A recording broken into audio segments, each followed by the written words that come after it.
Hello hi viewers. நம்ம எல்லாருமே share மார்க்கெட்டில் இன்வெஸ்ட் பண்ணணும், இல்லை இன்வெஸ்ட் பண்ணியிருப்போம். ஆனால் நம்ம எல்லாருமே லாஸ் தான் நிறைய பார்த்துருப்போம். இன்ஃபேக்ட் அந்த ஜெரோதா, அந்த புரோக்கர் எல்லாமே 90% லாஸ் தான் பார்க்குறாங்க அப்படின்னு சொல்லியிருப்பாங்க.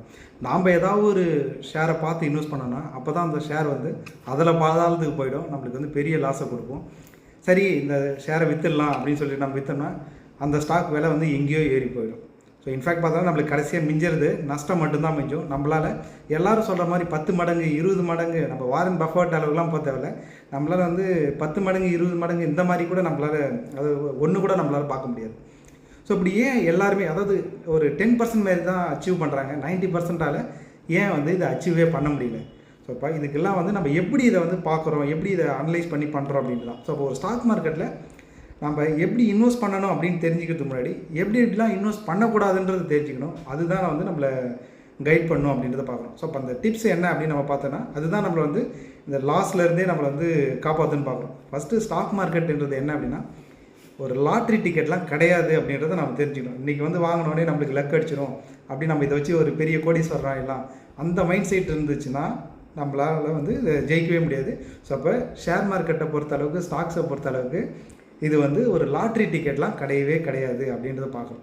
அதுக்கப்புறம் நம்ம ஒரு யூகத்தின் அடிப்படையில் ஒரு ஸ்பெக்குலேட் பண்ணுவோம்ல, இந்த பிராண்ட் இவங்க கண்டிப்பாக ஒரு டாப்புக்கு போயிடுவாங்க அடுத்த இயர், இல்லை அதுக்கு அடுத்த வருஷம்லாம் பாரு எங்கேயோ போய்டும் இந்த ஸ்டாக் அப்படின்னு சொல்லுவாங்க. அந்த ஸ்டாக்லாம் நம்ம வாங்கினா நம்மளுக்கு எங்கேயும் போகாது, நம்மளுக்கு நம்ம வாங்கின ப்ரைஸை விட அது எங்கேயோ போய் தான் இருக்கும்.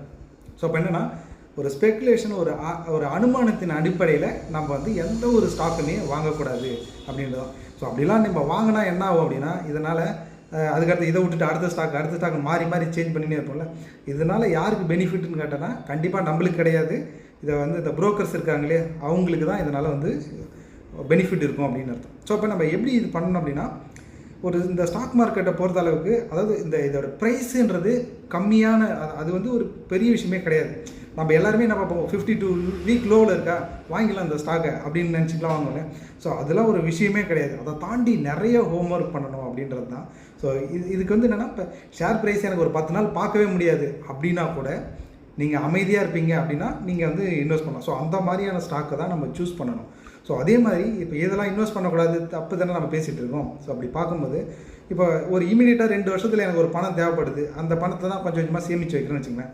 அந்த மாதிரி பணத்தை ஒரு எஜுகேஷனாக இருக்கட்டும், இல்லை மேரேஜுக்காக இருக்கட்டும், இந்த மாதிரி பணத்தை 100% ஷேர் மார்க்கெட்டில் போடவே கூடாது அப்படின்னு சொல்லிட்டு. ஸோ அப்போ எந்த பணத்தை தான் எடுத்து போடணும் அப்படின்னு பார்த்தோன்னா நம்ம ஃப்யூச்சர் சேவிங் ஒரு 10 இயர் ஆனாலும் பரவாயில்ல அப்படின்னு எடுத்து வைக்கிங்க. அதை எந்த ஸ்டாக்கில் அப்படின்னா அந்த ஹோம்ஒர்க் பண்ணணும். ஸோ அது எந்த மாதிரியான ஹோம்ஒர்க், எந்த மாதிரி டிப்ஸ்ன்றதை